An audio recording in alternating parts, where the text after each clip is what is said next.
집에서 또 예배에 동참하시는 우리 모든 성도님들도 진심으로 환영합니다. 하지만 그럼에도 불구하고 여전히 저는 주의 전에 직접 나와서 이 예배를 지키시고 주의 전을 지키신 여러분들께 정말 특별한 감사를 드릴 수밖에 없습니다. 여러분들의 하나님의 전을 향한 열심, 그리고 주의 전을 사랑하는 그 마음이 하나님께 너무나 아름다운 거룩한 제사로 구별되고 하나님께서 큰 영광 받으실 것을 믿습니다. 오늘은 하나님의 사람의 길이라고 하는 제목으로 함께 말씀을 좀 나누고자 합니다. 여러분, 이 사진 보니까 꼭 우리 인생길 같지 않습니까? 끝이 안 보여요. 그러고 보니까 저 멀리 산도 보입니다. 보이지도 않고 넘어야 할 산도 있고, 하지만 분명히 우리가 가야 할 길이 우리 앞에 놓여 있습니다. 하나님께서 이 길을 어떻게 인도하시는지, 또 이 길을 갈 때 우리가 어떤 마음을 가져야 할지 오늘의 본문 열왕기상 13장을 살펴보면서 우리 하나님의 음성을 다 함께 초대하겠습니다. 말씀을 위해서 다 함께 잠시 머리 숙여 기도하겠습니다. 하늘에 계신 저희들의 아버지 하나님, 우리는 지난 한 주간 이 세상을 살아가며 아버지 하나님의 음성을 간절히 사모하였습니다. 하나님의 위로의 말씀을 간절히 소망하였습니다. 그러하오니 이 시간 머리 숙인 우리 모두의 마음속에 우리가 그토록 간절히 소망하던 생명의 말씀, 위로의 말씀, 또 축복의 말씀이 이 시간 우리 가슴 속에 충만히 임할 수 있도록 은혜 베풀어 주시고, 간절히 바라옵기는 이 시간 사단 마귀 틈타지 않아서 우리 하나님의 뜻이 온전히 드러나는 귀한 시간 될 수 있도록 주님 인도하여 주시옵소서. 예수님의 이름으로 간절히 기도드리옵나이다. 아멘. 예배를 시작하기에 앞서서 먼저 감사의 말씀을 좀 드리겠습니다. 지난 화요일 우리 많은 성도님들께서 참석해 주시고 위로해 주셔서 큰 용기가 됐습니다. 우리 김정순 집사님의 장례를 무사히 잘 마쳤습니다. 함께해 주신 여러분 진심으로 감사드립니다. 또 아울러 오늘 저희 예배 시작할 때 우리 프레이즈 팀의 새로운 얼굴들이 계신데 이 예배에 큰 활력이 되고 또 새로운 신선함이 또 덕분에 충만하게 되는 것 같습니다. 이 찬양으로 하나님께 영광을 돌리고 우리 모두에게 큰 감동과 기쁨을 주기 위해서 헌신하는 우리 프레이즈 팀 다시 한번 감사드립니다. 이제 본문의 말씀을 살펴보도록 하겠습니다. 오늘의 본문 열왕기상 13장인데요. 먼저 7절로 10절의 말씀을 제가 읽겠습니다. 여러분 눈으로 또 마음으로 함께 읽어주시기 바랍니다. 이 왕은 누구냐면 여로보암 왕입니다. 왕이 하나님의 사람, 선지자죠. 하나님의 사람에게 이르되 나와 함께 집에 가서 원기를 회복하라.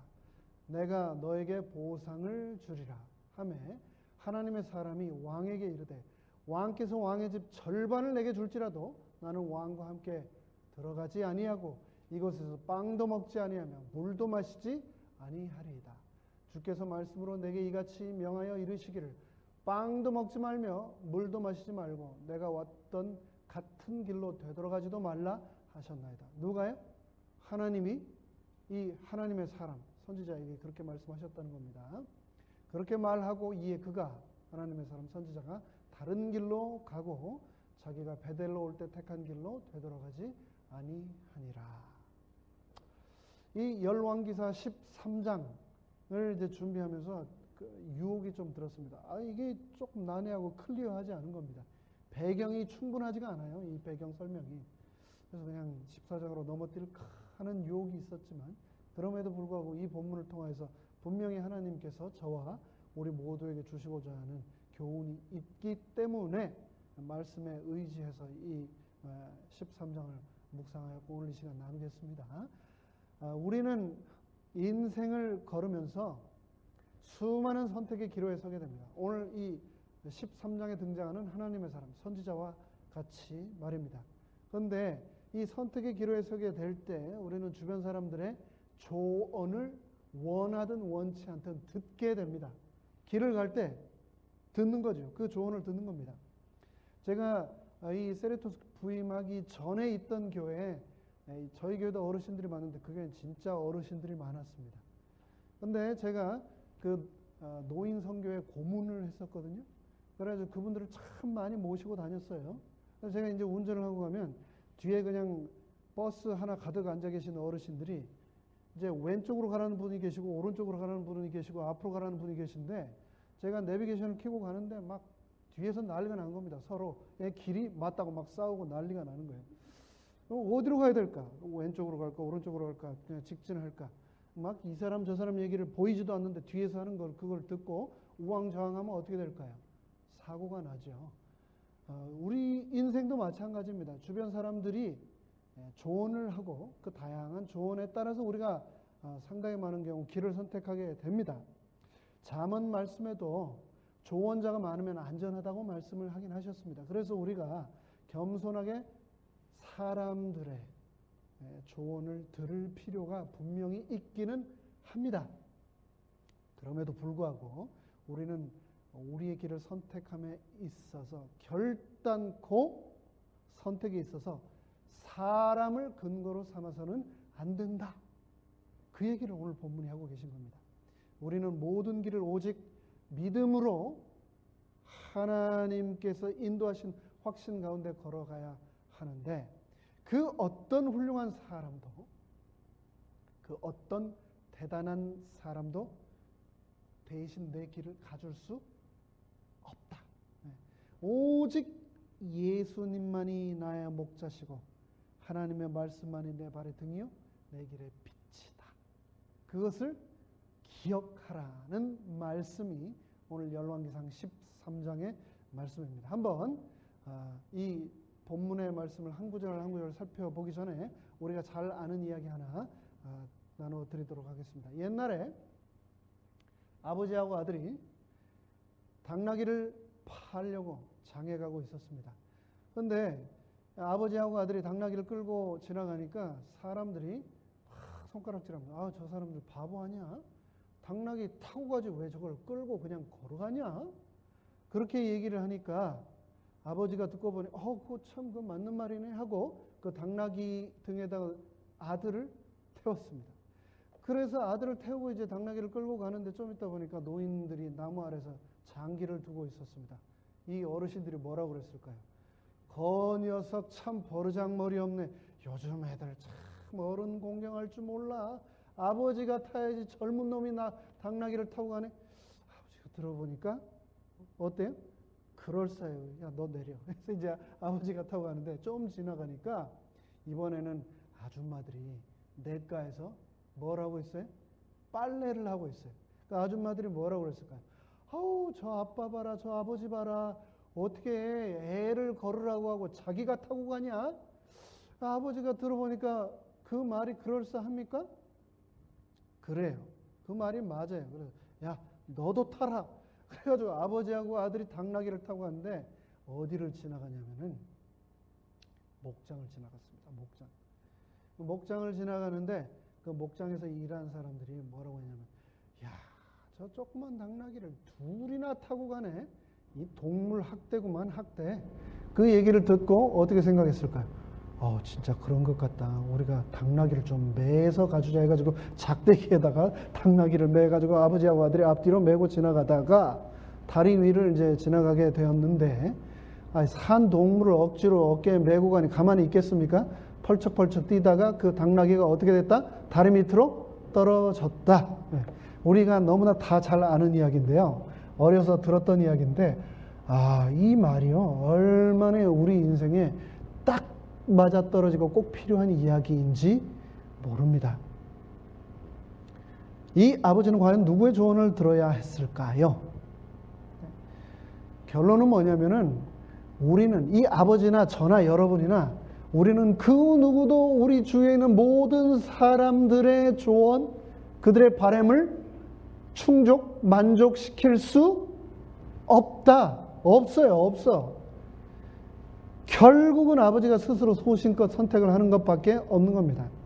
우리 앞에 많은 좋은 자들이 있고 또 많은 좋은 길과 방법들이 제시가 될 수 있습니다. 그러나 우리에게 가장 중요한 것은 내 주위에는 똑똑한 사람, 그 길을 먼저 간 사람, 나에게 영향력을 크게 미쳐온 사람, 내가 좋아하는 사람이 아니라 바로 하나님의 뜻이 무엇인가를 우리가 늘 구하면서 그 음성과 확신을 가지고 우리가 살아가느냐, 그것이 바로 우리 인생에 가장 필요한 삶의 핵심이다라고 오늘의 본문은 말하고 있습니다.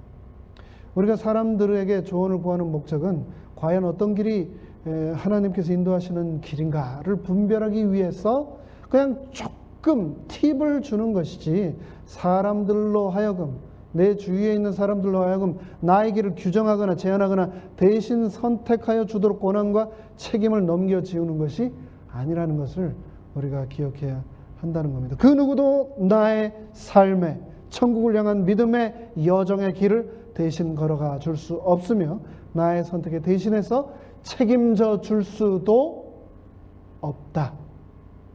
그러므로 우리 각자가 깨어서 하나님의 인도하심을 따라가야 합니다.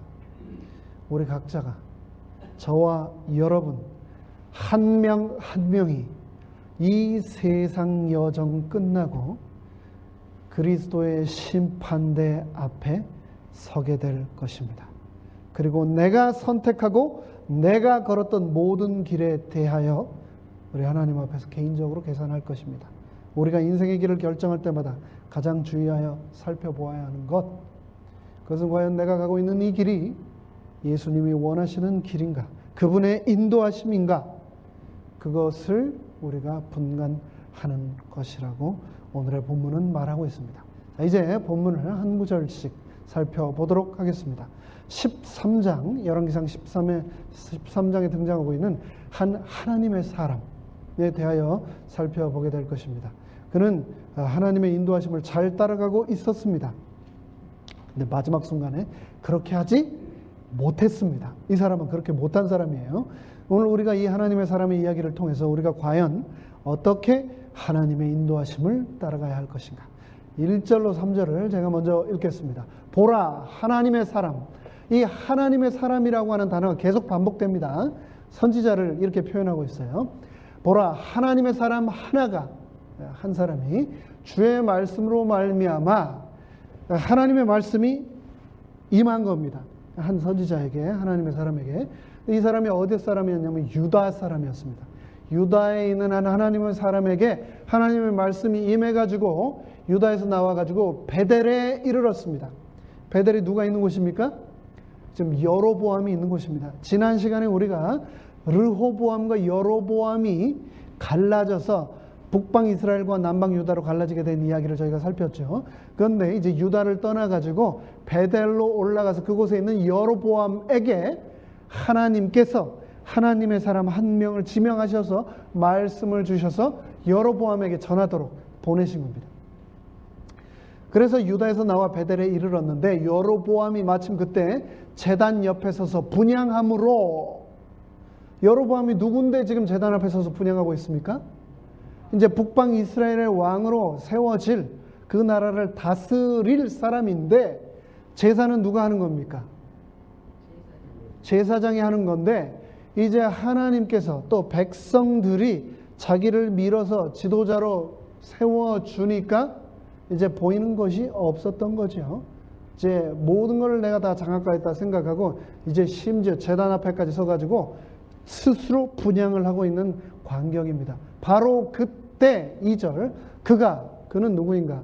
앞에 얘기한 하나님의 사람입니다. 유대에서 온 이 하나님의 사람 선지자가 제단을 향하여 주의 말씀으로 외쳐 이르되, 오 제단아 제단아, 주가 이같이 말하노라. 보라, 다윗의 집에 요시야라는 이름의 아이가 태어나리니 그가 내 위에 분향하는 산당들의 제사장들을 내 위에 헌물로 드릴 것이요 또 사람들의 뼈를 내 위에서 태우리라 하고, 하나님의 영이 이 하나님의 사람 선지자에게 임했습니다. 그리고 앞으로 먼 미래에 태어날 요시야에 관하여 예언을 하고 있는 겁니다.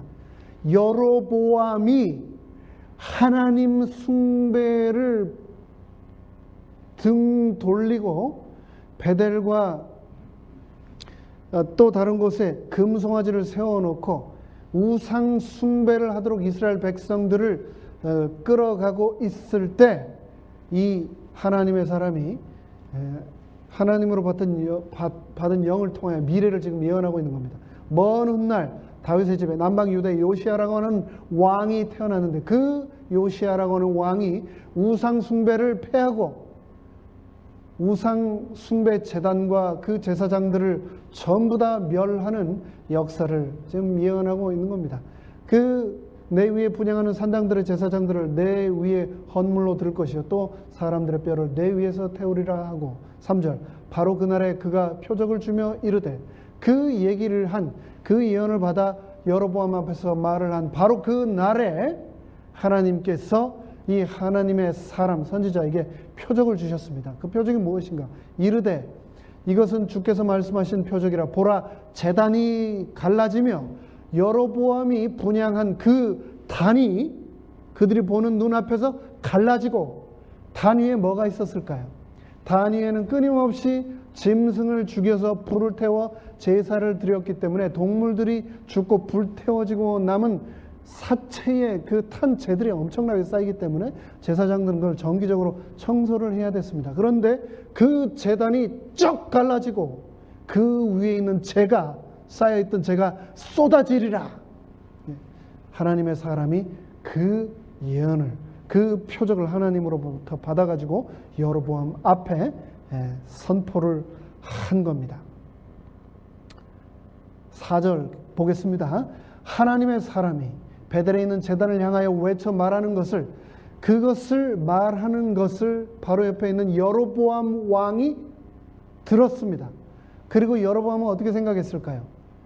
어디서 듣지도 보지도 못한 한 선지자라고 하는 사람이 갑자기 남방 유다에서 올라와 가지고 제단을 향하여 저주를 퍼붓고 그 제단이 쩍 갈라질 뿐만 아니라 거기에는 재가 다 쏟아지고 이런 난리가 나자 우상 숭배에 대해서 하나님이 처벌을 할 것을 예언을 하자 이 여로보암 왕이 기분이 좋았을까요? 안 좋았을까요?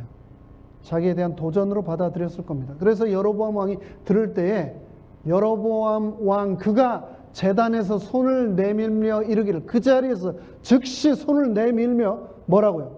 그를 잡으라. 하나님의 사람 남방 유다에서 온 그 하나님의 사람을 잡으라. 왜요? 잡아서 죽이려고 잡으라고 왕이 명령을 내린 겁니다. 그를 잡으라 하였는데 이때에 그가 그를 향하여 내민 손이 여로보암의 내민 손이 말라서 그가 다시 그것을 거두어 들이지 못하였더라. 손을 내민 그 즉시 하나님께서 재앙을 내리셔서 손이 말라버렸습니다. 그리고 움직일 수도 없게 되었습니다. 거두어 들이지 못하였더라. 5절 또 하나님의 사람이 주의 말씀으로 준 표적대로 제단도 갈라지며 또 재가 단에서 쏟아짐으로 6절 왕이 하나님의 사람에게 응답하여 이르되 이제 주 곧 내 하나님의 얼굴에게 은혜를 간구하고 나를 위하여 기도하여 내 손이 다시 회복되게 하라. 이 선지자 하나님의 사람이 말한 대로 모든 것이 이루어지고 당장 자신의 손이 말라 비틀어져서 거둘 수도 없게 되는 재앙이 임하게 되자 여로보암 왕이 이 하나님의 사람 선지자에게 빌고 있는 겁니다. 내 손이 다시 회복되게 해달라고 너의 하나님께 기도해달라. 은혜를 간구해달라. 하매 하나님의 사람이 주께 간청하니 왕의 손이 다시 회복되어 전과 같이 되니라. 참 이 하나님의 사람이 누군지 전혀 설명이 없습니다. 앞으로도 뒤로도 없어요. 그냥 하나님의 사람, 이름도 등장하지 않는 이 사람. 그런데 이 사람은 왕이 그렇게 부탁을 하자 그 자리에서 하나님께 간청을 하고 왕의 손이 회복되어 전과 같이 되도록 했는데 저 같았으면 안 그랬을 것 같아요. 혼 좀 당해봐라 하고 내비뒀을 것 같은데 이 사람은 자신을 죽이려고 포박 명령을 내렸던 왕이 부탁을 하자 그 자리에서 하나님께 간청하여 회복하게 해 주었습니다. 그렇다면 그렇게 하나님의 기적을 통하여서 심판을 받고 또 선지자를 통하여 그 자리에서 회복함을 받았으니까 이 여로보암이 철저히 회개하고 두 번 다시 하나님과 사람 앞에 죄를 짓지 않았어야 할 것이라고 저희는 당연히 생각합니다만 여로보암이 정말 그랬을까요? 안 그랬을까요? 열왕기상 13장 뒤에 33절과 34절에 보면 여로보암이 어땠는지 나옵니다. 회복함을 받은 후에 여로보암이 이 일이 있은 뒤에도 자기 악한 길에서 돌이키지 아니하고 다시금 백성 중에서 가장 천한 자들을 산당들의 제사장들로 삼되, 하나님께서 구별하신 레위 백성들이 있음에도 불구하고 가장 천한 자들을 산당의 제사장으로 삼고 또 하나님이 금하신 금 송아지를 만들어 산당에서 제사를 드리는 죄악을 반복했다라고 기록하고 있습니다. 누구든지 원하기만 하면 그를 구분하여 산당들의 제사장들 중에 하나가 되게 하였으므로 이 일이 여로보암의 집에 죄가 되어 그의 집이 지면에서 끊어지고 멸망하게 되니라. 하나님께서 그에게 심판하셨고 은혜를 베푸셔서 회복하게 하셨고 교훈을 얻게 하셨음에도 불구하고 그는 악한 길에서 돌이키지 않았습니다. 너무나 안타까운 광경입니다. 하나님께서 베푸신 표적을 눈으로 보았음에도 불구하고 악한 길에서 돌이키지 않은 여로보암 왕은 하나님의 인도하심을 따라가는 것에 관심이 없었고 자신의 왕권을 유지하는 데만 관심이 있었습니다. 여로보암을 통하여서 우리는 나 자신의 유익과 욕심의 주의를 기울이는데 너무 빠져 있으면 우리도 하나님께서 나를 인도해 주시는 그 인도하심을 놓칠 수 있다라는 교훈을 얻게 됩니다. 하나님께서 자신의 사람들을 통하여 너무나 분명한 말씀들로 우리에게 말씀을 해 주심에도 불구하고 우리는 개의치 않고 악한 길에서 돌이키지 아니하며 고집스럽게 자신의 길을 가는 경우가 얼마나 많습니까? 나도 그렇고 내 주위에 있는 사람들도 그러는 경우가 얼마나 많은지 모릅니다.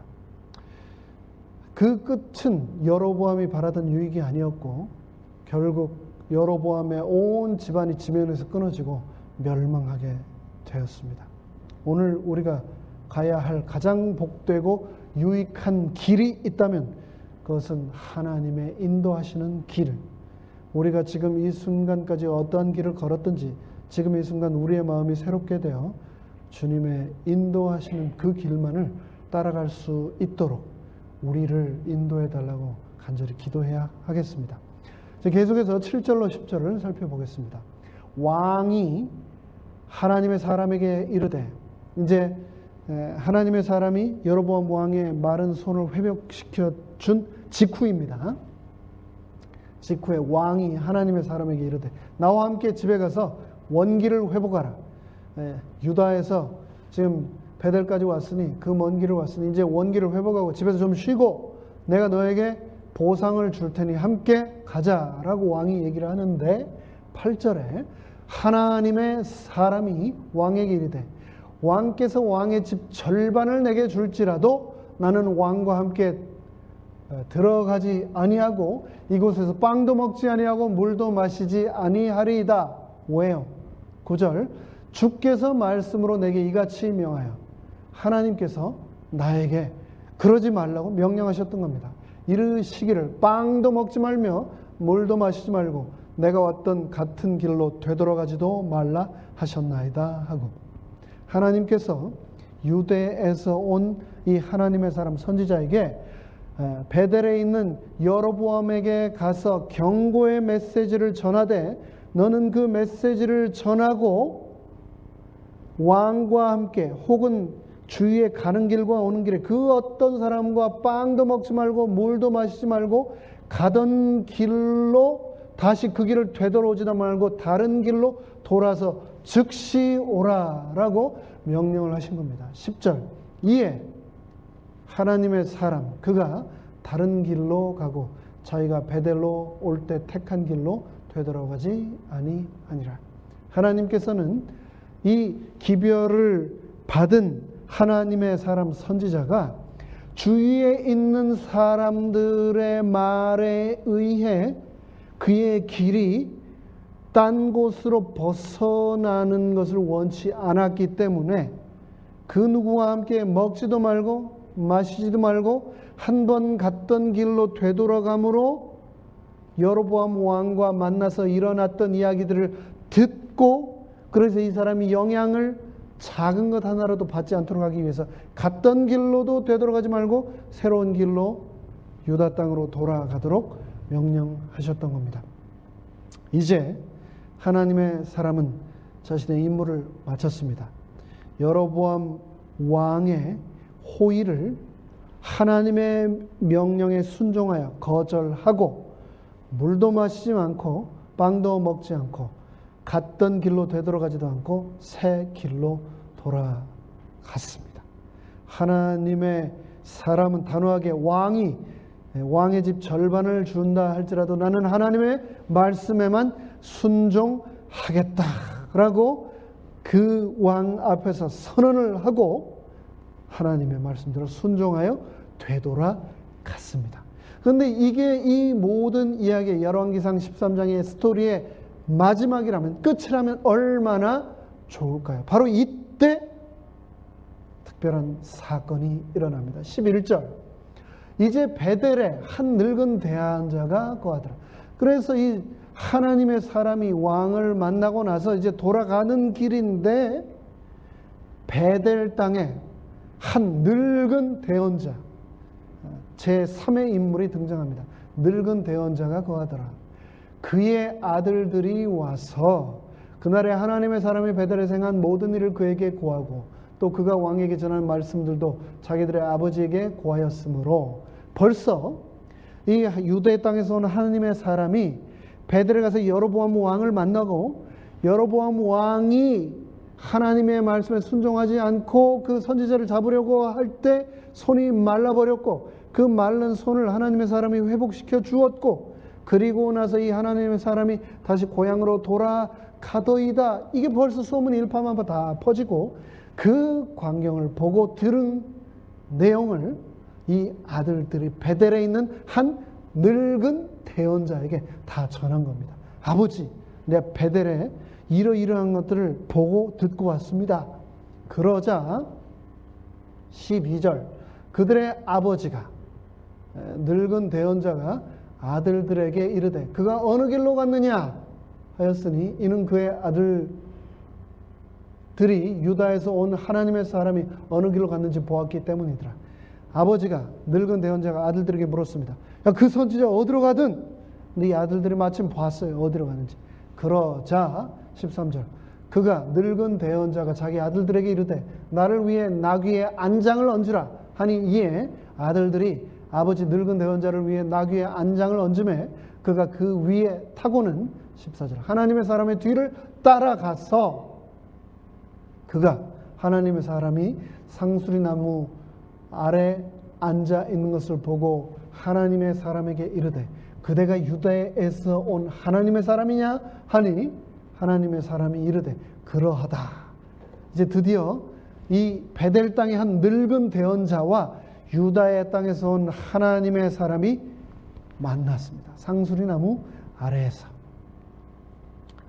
15절입니다. 이에 그가, 이 늙은 대언자가 유다에서 온 하나님의 사람에게 이르되 나와 함께 집으로 가서 빵을 먹자 하니 16절, 하나님의 사람이 이르되 나는 그대와 함께 돌아가지도 아니하고 그대와 함께 들어가지도 아니하며 또 이곳에서 그대와 함께 빵도 먹지 아니하고 물도 마시지 아니하리라.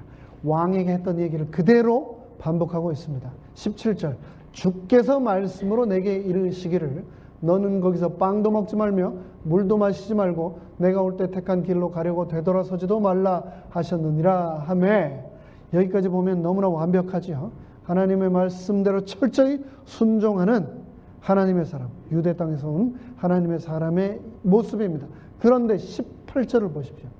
그가, 늙은 대언자, 베델 땅의 늙은 대언자가 그 사람, 유대에서 온 하나님의 사람에게 이르되 나도 그대와 같은 대언자라. 당신만 선지자, 대언자가 아니다. 나도 대언자라. 천사가 주의 말씀으로 내게 말하여 이르기를 너를 나의 집으로 초대하여 너에게 빵을 대접하고 물을 마시게 하라고 천사가 나에게 말을 하였으니 내 말을 들어라. 그러나 그가 그 사람에게 거짓말을 하였더라. 무슨 말인지 아시겠죠? 늙은 대언자가, 베델 땅에 있는 늙은 대언자가 유대 땅에서 오는 하나님의 사람 선지자에게 쫓아가가지고 상수리 나무에서 만나가지고 가고 있는데 그 길을 막고 우리 집에 가서 빵과 또 물을 마시자. 나도 선지자다. 천사가 나한테 너를 초대해서 대접하라고 했다. 라고 했는데 성경에서 뭐라고 얘기하냐면 그 베델 땅의 늙은 대언자가 거짓말을 한 거다. 라고 얘기를 하고 있습니다. 19절 이에 그 사람, 하나님의 사람이 그 늙은 대언자, 베델 땅의 늙은 대언자와 함께 돌아가서 그의 집에서 빵을 먹으며 물을 마시니라. 참 흥미롭죠. 이렇게 표현하고 설명한 게 전부입니다. 그래서 그 이상은 우리가 짐작을 할 수가 없어요. 이 등장하는 사람 이름도 나오지 않고 그들의 배경도 더 이상 설명이 없고 늙은 대언자, 하나님의 사람 이렇게만 표현됩니다. 근데 흥미로운 것은 이 늙은 대언자가 젊은 하나님의 사람에게 지금 뭘 한 겁니까? 거짓말을 했다고 성경이 기록하고 있어요. 천사가 주의 말씀으로 너를 대접하라고 말씀하셨다라고 거짓말을 하고 있는 겁니다.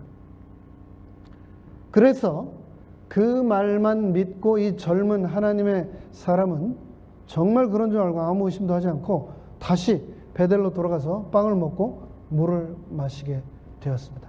그 다음 무슨 일이 일어난지 살펴보겠습니다. 20절로 22절입니다. 그들이 상에 앉았을 때에 이 젊은 하나님의 사람이 늙은 대언자와 함께 이제 상에 앉았습니다. 상에 앉았을 때에 주의 말씀이 그 사람을 데려온 늙은 대언자에게 임하였으므로 이 거짓 선지자, 거짓말장인 늙은 대언자에게 빵을 떼고 있는데 그 순간 갑자기 진짜로 하나님의 영이 그 거짓 선지자에게 임한 겁니다. 그들이 상에 앉아있을 때에 주의 말씀이 그 사람을 데려온 거짓 대언자에게 임하였으므로 이건 진짜 하나님이 임하신 거죠. 21절 그가 유다에서 온 하나님의 사람을 향하여 외쳐 이르되 이 거짓 늙은 대언자가 유다에서 온 하나님의 사람을 향하여 외쳐 이르되 주가 이같이 말하노라. 하나님의 말씀을 받아서 전하는 겁니다. 내가 주의 입의 말씀에 순종하지 아니하고 주 내 하나님이 내게 명령한 명령을 지키지 아니하며 돌아와서 주가 내게 빵도 먹지 말고 물도 마시지 말라 한 곳에서 빵을 먹고 물을 마셨으니 너의 사체, 유다에서 온 하나님의 사람, 너의 사체가, 너의 시신이 너의 조상들의 돌무덤에 돌아가지 못하리라 하니라. 참 당황스러운 일이 일어났습니다. 늙은 대언자는 처음에 거짓말로 젊은 하나님의 사람을 자기 집으로 데려왔습니다. 그런데 바로 그때 늙은 대언자에게 이번엔 진짜로 주의 말씀이 임하였고 하나님의 말씀에 순종하지 않았기 때문에 젊은이 하나님의 사람은 그 자리에서 죽을 것이고 조상들의 돌무덤으로 돌아가지 못할 것이다 라고 말씀하고 있는 겁니다. 젊은 하나님의 사람은 오직 주님의 인도만 따라갔어야 합니다. 스스로 나도 대언자이고 천사가 나에게 직접 너를 대접하라고 했다라고 비록 말을 했지만 이 늙은 대언자의 말을 있는 그대로 믿어서는 안 됐던 겁니다. 하나님께서는 그 결과 이 젊은 하나님의 사람이 하나님의 명령을 어겼다라고 하면서 책망하시며 그 책망으로 끝나지 않고 하나님의 말씀을 어기신 것을 그 자리에서 처벌하십니다. 이 젊은 하나님의 사람은 이 늙은 하나님의 대언자라고 나타난 베델의 이 새로운 사람을 만났을 때 정말 주님이 이 사람을 보내셨습니까? 정말 주님께서 이 사람의 집에 내가 가서 그 사람과 함께 빵을 먹고 물을 마셔도 된다고 하셨습니까? 라고 물었어야 했습니다. 그러나 그는 하나님께 다시 한번 묻고 확신을 얻는 대신 주님의 말씀을 받았다고 거짓말을 한 늙은 대언자의 말만 믿고 따름으로 결국 저주와 죽음의 선고를 받게 된 겁니다. 저기 창세기 3장, 4장에 등장하는 하와가 뱀의 유혹에 넘어가는 장면 같지 않습니까? 정말 너더러 먹지 말라 하더냐.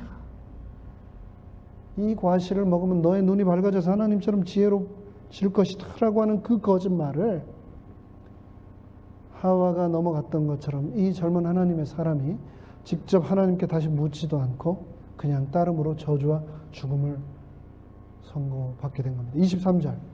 그 사람이, 젊은 하나님의 사람이 빵을 먹고 물을 마신 뒤에 그가 자기가 데리고 돌아온 대언자를 위해, 즉 그를 위해 나귀의 안장을 얹어 주니라. 그 사람이 갈 때 사자가 길에서 그를 만나 죽임에 그의 사체는 길에 버려지고 나귀는 그것 곁에 섰으며 사자도 그 사체 곁에 섰더라. 빵을 먹고 물을 마시고 나서 이제 떠나려고 하는 하나님의 사람에게 미안한 마음에 나귀의 등에 안장을 얹어줍니다. 그리고 이 유대 땅에서 온 하나님의 사람은 그 나귀의 등을 타고 가는데, 그 길을 가는데 뭐가 나타나요? 사자가 나타나서 사자가 그 젊은 하나님의 사람을 죽이는데, 죽이고 그 시체를 뜯어 먹었습니까? 먹지도 않았어요. 그리고 거기에 있던 나귀도 잡아먹었습니까? 죽였습니까? 죽이지도 않았어요. 손도 대지 않았어요. 그리고 도망쳤습니까? 사자가 그 자리에 그대로 서 있었습니다. 나귀도 도망치지 않고 그 자리에 서 있었습니다. 하나님께서 사자를 통하여 하나님의 명령에 순종하지 않은 이 하나님의 사람을 심판하시고 목숨만 거두어 가시고 그 사체 곁에 서 있도록 사자에게 명하셨던 겁니다. 무거운 마음을 가지고 길을 떠났던 이 젊은 대언자, 그는 결국 하나님의 심판으로 그 자리에서 죽고 말았습니다. 여기서 중요한 것은 누가 젊은 하나님의 사람으로 하여금 주의 말씀을 거역하도록 충동질하였는가가 아닙니다. 하나님께서 누구에게 책임을 물으셨는가, 그게 중요한 겁니다. 거짓말을 한 늙은 대언자에게 하나님이 책임을 그 자리에서 물으시고 심판하셨습니까? 아닙니다. 그 책임을 누구에게 물으시고 누구를 심판하셨습니까? 하나님의 뜻을 그 자리에서 바로 구하지 않은 젊은 하나님의 사람에게 책임을 물으셨습니다. 사자는 늙은 대언자의 집을 습격한 것이 아니라 젊은 하나님의 사람을 물어 죽였습니다. 그 이유는 베델에서 빵도 먹지 말고 물도 마시지 말고 왔던 길이 아닌 다른 길로 귀환하라는 분명한 하나님의 말씀을 듣고도 순종하지 않은 사람이 바로 젊은 하나님의 사람 자신이었기 때문입니다. 그러므로 이 기사를 통해 우리는 교훈을 얻어야 되겠습니다. 우리가 살다 보면 하나님의 사람의 길, 오늘 드리는 말씀의 제목이 뭡니까? 하나님의 사람의 길에 대해서 얘기를 하고 있습니다. 우리의 인생길에 대해서 얘기를 하고 있는 겁니다. 근데 우리가 인생을 살아가다 보면 내 인생임에도 불구하고 내 주위에 있는 수많은 사람들의 이야기를 듣고 영향을 받고 그 영향에 의해서 때로는 우리가 결정을 하게 되는데, 그러면서 우리는 핑계를 대고 책임을 전가하는 비겁함을 우리 인생 살아가면서 우리가 수시로 표출하게 되는 겁니다. 근데 신앙도 마찬가지입니다. 비겁한 신앙생활을 하게 되는 겁니다. 이 말씀 듣고 정말 오해하지 마십시오. 개인적으로 절대 받아들이지 마십시오. 교회를요, 안 나온다는 사람들 핑계를 들어보면요, 정말 황당한 경우가 많습니다. 제가 아는 이분은 교회를 안 나오는 사람들이 있으면, 결석한 사람들이 있으면 안식일 오후에 당장 그 집에 가가지고 교회에 나올 때까지 방에 앉아가지고 그 사람 앞에서 앉아서 기도해 주던 사람이었습니다. 텔레비를 보고 있으면은요, 안식일을 어긴다고 TV를 등을 대고 이렇게 앉아서 결석한 사람 앞에 앉아가지고 계속 기도해 주던 사람이었어요. 그런데 이분이 교회를 안 나와요. 나중에 알고 보니까 식당에서 안식일 날 밥 먹는데 맛있는 게 있어서 2번 집었더니 배식하는 집사님 막 뭐라고 했나 봐요. 한 번만 먹어. 근데 그것 때문에 상처받아서 나 교회 안 나가요. 그 여러분 믿어지십니까? 아무리 그렇게 담대한 믿음과 영혼을 사랑하는 마음이 있음에도 불구하고 우리가 상상하지도 못한 정말 사소한 거에 시험이 들어서 교회를 안 나온다라고 하면서 그거를 핑계를 대는 겁니다. 정말 오해하지 말고 정말 개인적으로 이 말씀을 적용하지 말아 주십시오. 우리가요, 신앙생활을 하다 보면 나 저 형 때문에 내가 주님께 순종하지 못했어. 내가 저 자매 때문에 내가 성령 충만함을 잃어버렸어. 내가 저 집사님 때문에 잘못된 길을 선택했고, 내가 저 장로님 때문에 내가 교회 더 이상 못 다니겠어. 이런 말을 우리가 정말 무책임하게 하는 경우가 있습니다. 그런데 하나님께서는 우리 각자에게 바로 나의 왜 하나님의 말씀에 순종하지 않았느냐, 나에게 물으신다는 겁니다. 우리에게 그런 시험들이 다가오는 건 정말 너무나 마음이 아프고, 우리가 때로는 정말 극복하기 어려운 너무나 큰 산들인 경우도 있습니다. 그럼에도 불구하고 하나님께서는 우리 각자에게 어찌하여 하나님의 말씀에 순종하지 아니하는가를 물으신다는 겁니다. 사자의 심판은 늙은 대언자에게 떨어진 것이 아니라 다름 아닌 젊은 하나님의 사람에게 떨어졌습니다.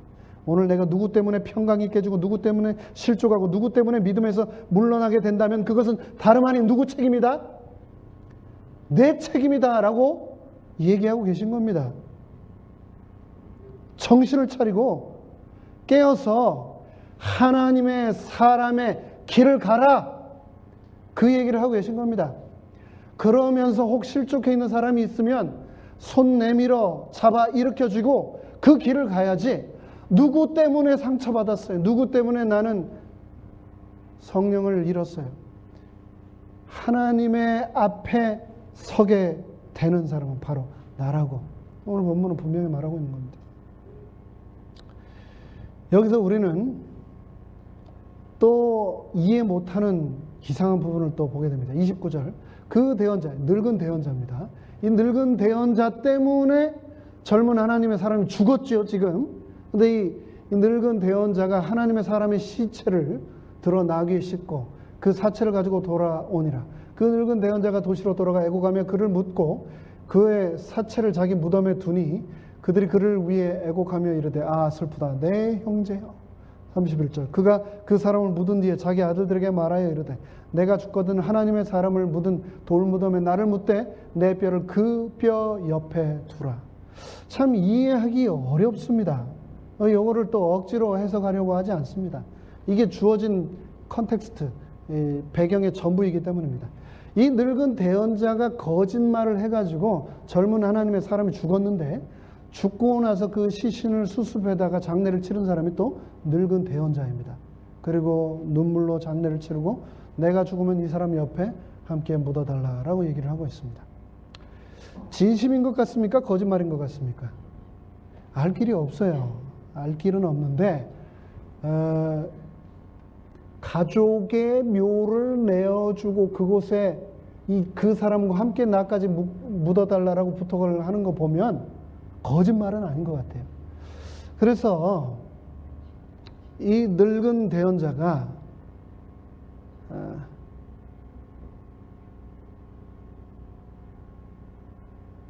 순간적으로 사탄의 영에 사로잡혀서 그를 죽음으로 인도하였고, 그 이후에 다시 자신이 지은 죄악을 깨닫고 회개하고 그 젊은 하나님의 사람을 위하여 이렇게 슬퍼하고 장례를 치러 준 것 아닌가. 뭐 그렇게 밖에 우리가 짐작을 할 수가 없습니다. 하지만 여기에서 우리가 또 교훈을 얻을 수 있습니다. 정말 중요한 교훈을 얻을 수 있죠.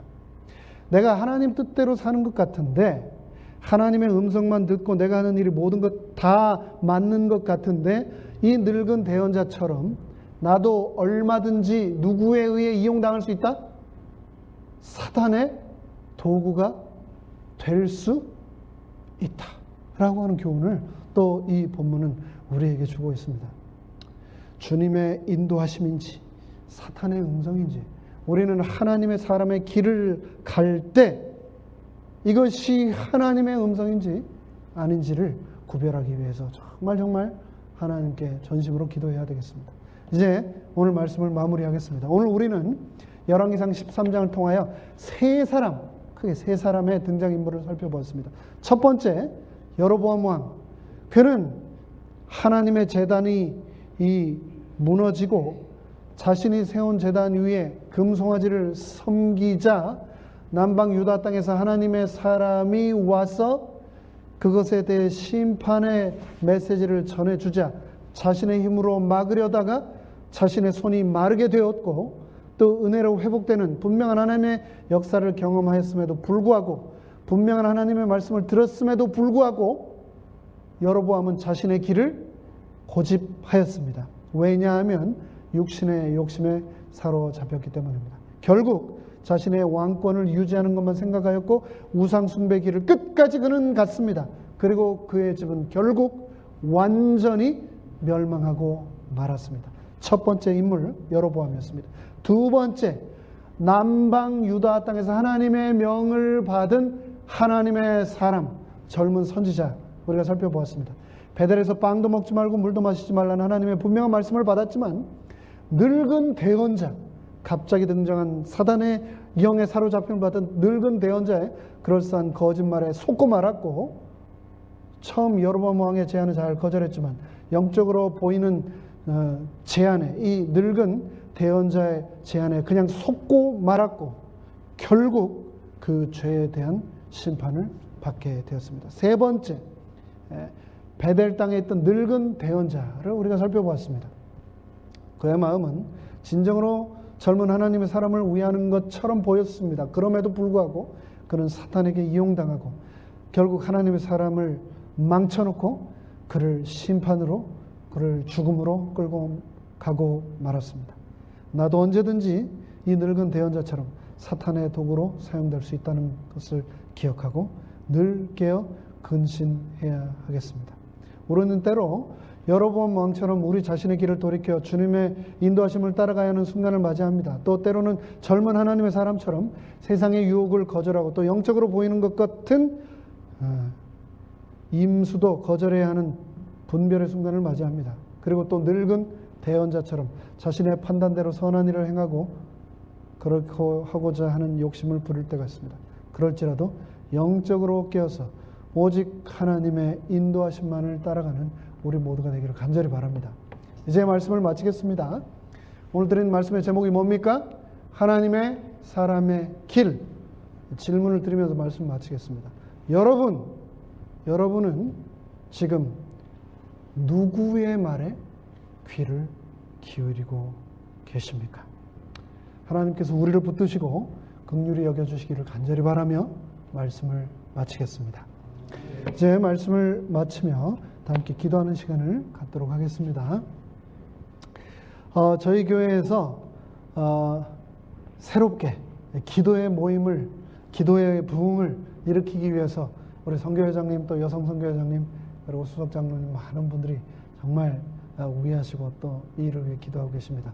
매일 안식일 오후 2시에 하고 있는 기도의 모임, 그 기도의 모임을 통해 주어지는 또 말씀, 너무 달콤하고 너무너무 구절구절이 감사하고 하나님께 영광이 되는 그런 시간입니다.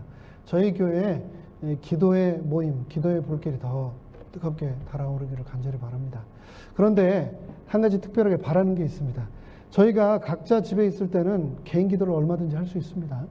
근데 교회 와서까지 계속 개인 기도만 하다가 가니까 좀 아쉬워요.